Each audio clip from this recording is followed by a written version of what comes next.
Juizados Especiais Criminais Federais.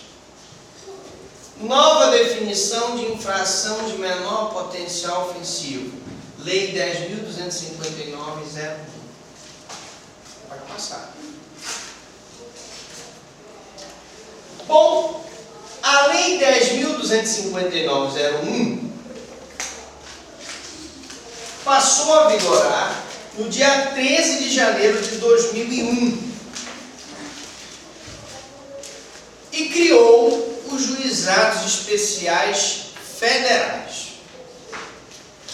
O artigo 2º, parágrafo único dessa lei diz exatamente o seguinte: consideram-se infrações de menor potencial ofensivo para os efeitos desta lei os crimes a que a lei comine pena máxima não superior a 2 anos ou multa. 2 anos ou multa. Então revogou só 61. Vamos chegar lá. Professor, o senhor não acabou de falar que crime de menor potencial ofensivo são aqueles em que a pena mínima, perdão, a pena máxima não é superior a 1 ano? Como é que agora o senhor vem com os Juizados Especiais Federais e diz que a pena máxima não pode ser superior a 2 anos? Imediatamente, nossa assessora passando, surgiram várias discussões acerca da aplicação deste instituto dos Juizados Especiais Federais e os Juizados Especiais Estaduais. Alguns doutrinadores chegaram inclusive a dizer que não poderia ser aplicado esse dispositivo dos Juizados Federais, dos Juizados Estaduais, o que foi imediatamente rechaçado por outros doutrinadores, porque nós teríamos um tratamento divergente entre menor potencial ofensivo no Juizado Federal e menor potencial ofensivo no Juizado Estadual, o que violaria o princípio da isonomia esculpido no artigo 5º caput da Constituição Federal. Esculpido ou insculpido? É insculpido mesmo. Pode ser esculpido ou insculpido. Qualquer um. Esculpido ou insculpido. Aqui está esculpido. Cravado. Exatamente. Né? Insculpido está mais no sentido de previsto. Esculpido é aquele cravado. Entendi. Né? Ó, aplicação. Desta forma, mostra-se inadmissível a existência de 2 tratamentos entre o Juizado Especial Federal e o Juizado Especial Estadual. Não poderia ter 2 conceitos brasileiros, um federal e outro estadual, de menor potencial ofensivo. Isso faria com que, por exemplo, o desacato praticado por um servidor contra um servidor federal tivesse um tratamento e o desacato praticado contra um servidor estadual tivesse outro tratamento. Para um seria menor potencial ofensivo, para o outro seria médio potencial ofensivo. Para um eu poderia aplicar a composição, a transação, para o outro eu só poderia aplicar a suspensão do processo.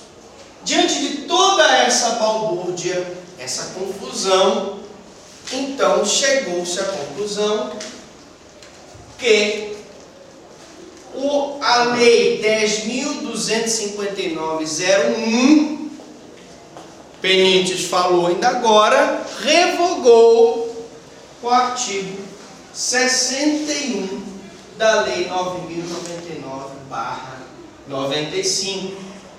Então, pelo princípio constitucional da isonomia, o artigo 2º da 10.259 derrogou tacitamente o artigo 61, segundo o qual as infrações de menor potencial ofensivo eram aquelas cuja pena máxima não superavam 1 ano. E por ser um novo diploma dos juizados especiais federais mais benéfico, lei Lex Mittio, ele deve retroagir mesmo naqueles casos em que já havia a condenação para beneficiar o réu. Então, vamos então para as alterações da Lei 10.259/01.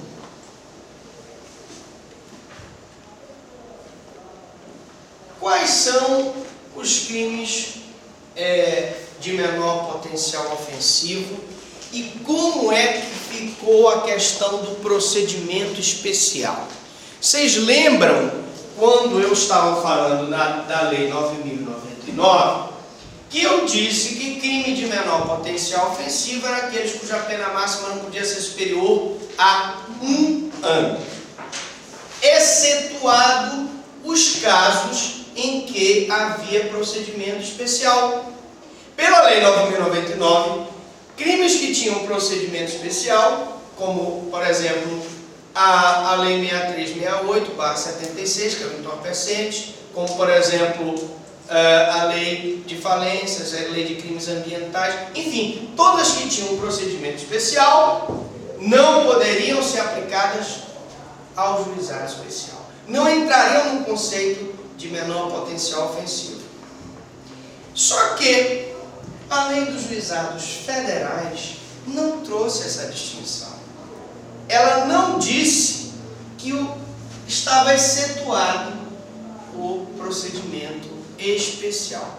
Por isso é que, não só pela Lei 10.259/01 dos Juizados Federais, crime de menor potencial ofensivo passou a ser aqueles crimes cuja pena máxima não seja superior a 2 anos, como também a Lei dos Juizados Federais não mais excetua nenhum procedimento especial, quer seja entorpecente, quer seja crimes, por exemplo, de prevaricação previsto na parte de crimes contra a administração pública, quer seja a sonegação fiscal, quer seja o racismo, quer seja o sistema financeiro, lavagem de dinheiro.